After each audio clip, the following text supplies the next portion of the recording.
Mike Damergis along with the King, Scott Engel, and welcome back to another edition of the RotoExperts at the Ballpark 2013. We're back here. It feels like football, though, and not baseball, Scott. No, it feels like baseball. It's fantasy baseball season. We're here at Citi Field, the Miami Marlins in town to face the New York Mets, and we're going to talk about the Marlins from fantasy perspectives, and a lot of people don't think there's a lot to talk about, Mike.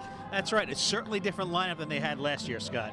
Yeah, they definitely made a lot of changes in the offseason, getting rid of a lot of top-tier, big-name players.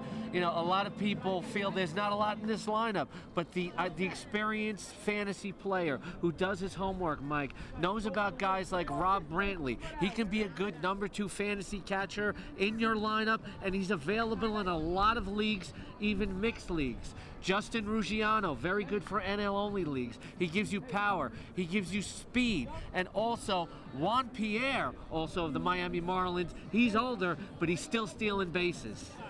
Okay, Scott, you have all these names, but is there enough really to support Giancarlo Stanton?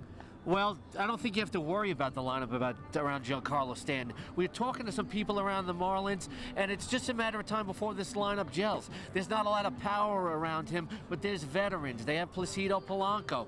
Brantley's going to be a good disciplined hitter. They have Juan Pierre at the top of the lineup. But it doesn't matter who's around Stanton. He's still going to get his fantasy numbers. If you can find a panicky fantasy owner that wants to get rid of Giancarlo Stanton because he just doesn't have enough around him in the lineup, get him, because the guy's still going to hit a ton of bombs. It doesn't matter who's around him. And late in games, when the Marlins are losing maybe 7-2, they'll pitch to Stanton. And you're talking about Juan Pierre. You talked to him earlier, and he said he has something left in the tank. Keep drafting me. I know probably people are saying don't draft me now, but I still got a lot left in the tank, and I'll be out there moving around.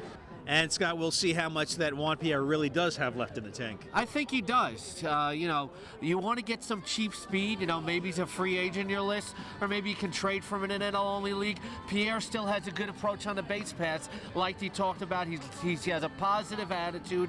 He still knows how to work the base paths. The experience is what counts with Juan Pierre still in fantasy baseball at this time, at this point of his career. Let's look at the closer's role with Steve Cishek, Scott. Yeah, talked a lot about Steve Cishek. Steve Cishek, good fantasy football player, likes playing his fantasy football, but in fantasy baseball, you can't overlook the closers on bad teams. I call it the Ugueth Urbina rule. If you remember Ugueth Urbina with the Montreal Expos, the Expos had some bad teams, Mike, but Ugueth Urbina will get a lot of saves because they played in close games. This is a young Marlins team that you're looking at when they get in tight games. Steve Cishek really keeps hitters off balance. He's comfortable in the closer role, and you'll be able to get some good saves from him. If you want a closer on the cheap, trade for Steve Cishek. So the King, Scott Engel, really does like the Marlins. So that's it for the first edition of the RotoExperts at the Ballpark. I'm Mike Damergis. He's Scott Engel. The King.